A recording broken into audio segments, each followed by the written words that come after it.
தஞ்சாவூர் மாவட்டம் கோவிந்தபுரம் மெயின் ரோட்டில் லாரியும் அரசு பேருந்தும் மோதிய விபத்தில் இடிபாடுகளில் சிக்கிய லாரி ஓட்டுநர் மிகுந்த சிரமத்திற்கிடையே மீட்கப்பட்டார்.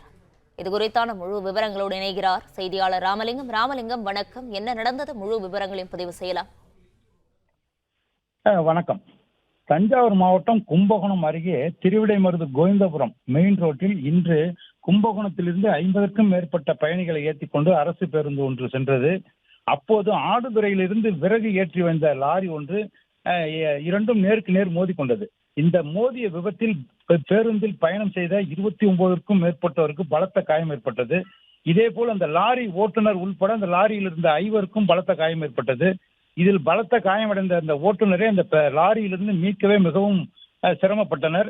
இந்த விபத்து குறித்து தகவல் அறிந்த உடனே அந்த இடத்திற்கு காவல்துறையினரும் தீயணைப்புத்துறையினரும் விரைந்து வந்து அந்த காயமடைந்த அனைவரையும் 5 ஆம்புலன்ஸ்கள் மூலம் கும்பகோணம் அரசு மருத்துவமனைக்கு சிகிச்சைக்காக அனுப்பி வைத்தனர்.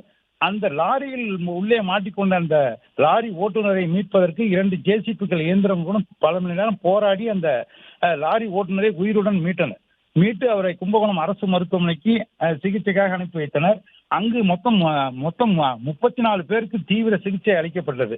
இதில் லாரி ஓட்டுநர் கிரேஸ் மற்றும் பேருந்தில் பயணம் செய்த 7 வயது சிறுவன் இளஞ்செழியன் மற்றும் அவரது தந்தை அதி சிகிச்சைக்காக தஞ்சை மருத்துவக் கல்லூரிக்கு அனுப்பி வைக்கப்பட்டனர். மீதம் உள்ள 29 நபர்களுக்கும் கும்பகோணம் அரசு மருத்துவமனையில் சிகிச்சை அளிக்கப்பட்டு வருகிறது. இந்த பேருந்தும் லாரியும் மோதிக்கொண்ட விபத்தால் அந்த கும்பகோணம் மயிலாடுதுறையில் 1 மணி நேரத்திற்கு மேலாக போக்குவரத்து பாதிக்கப்பட்டது. இந்த போக்குவரத்தை காவல்துறையினர் சரி செய்து 1 மணி நேரத்திற்கு பிறகு போக்குவரத்து சரி செய்யப்பட்டது. இந்த பேருந்தும் லாரியும் மோதிக்கொண்ட விபத்து இந்த கோவிந்தபுரம் பகுதியில் பரபரப்பாக காணப்பட்டது.